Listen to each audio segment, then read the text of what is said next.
151,200 doses of the Johnson & Johnson COVID-19 single-shot vaccine donated by the United States government arrived in the Gambia on Tuesday, the first tranche in an initial donation of over 304,000 doses. It forms part of a pledge by U.S. President Joe Biden to donate hundreds of millions of COVID vaccine doses to countries across the world. And at the airport in Yundum on Tuesday, when the first tranche arrived, U.S. Ambassador Richard Carl Pascal said the U.S. will continue to donate vaccine supply. President Joe Biden promised that the United States would become an arsenal of vaccines for the world. We've been delivering on that promise over the past several weeks, and tonight we deliver on that promise here to the Gambia. This is just the first part of the initial American contribution to vaccines to the Gambia. This first contribution will total 304,200 doses of the Johnson & Johnson vaccine. I'm grateful to our colleagues who went through the epidemiology, the science, the health science behind the effectiveness of this vaccine and the statistics of just how effective it can be for those who get vaccinated. The United States is proud to do this in partnership with others. This is a story about those partnerships. I'm very pleased to be able to thank the UN Resident Coordinator, Serafine Wakana, the entire UNICEF team, the WHO team, but most of all, I have to say thank you to the Ministry of Health.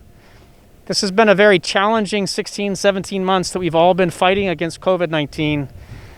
But when you start to see vaccines being delivered in this number with so many commitments, as was said, we will have 750,000 vaccines in the coming months.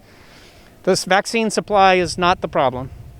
The vaccine supply is being addressed more slowly than we would have liked, but it's being addressed.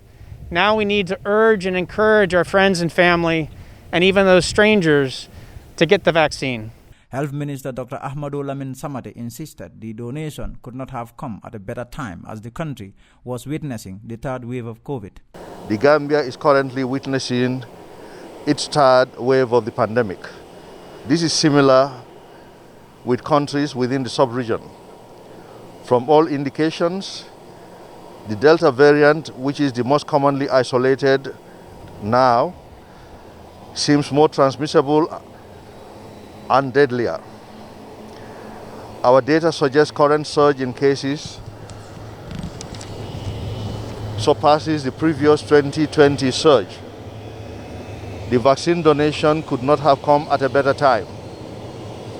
Gordon Jonathan Lewis, UNICEF representative, and Dr. Desta Tirune, WHO representative, also were at the airport. The Johnson or the Johnson & Johnson, people like to call it J&J vaccine.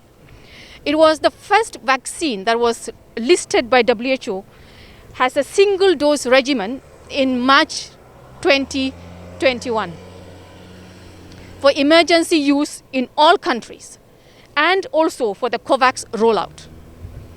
The fact that it is a single dose vaccine, we can all acknowledge. We can acknowledge that it will be faster to administer to our population. And currently, as we are when we are witnessing increased cases in the Gambia, this is going to be a very good vaccine to start. The J&J Johnson COVID-19 vaccine has been approved by the World Health Organization under the emergency use listing, as well as by the Gambia Medicines Control Agency. This donation, officials say, will significantly close the gap towards achieving the national target of vaccinating 60% of the population by June 2022.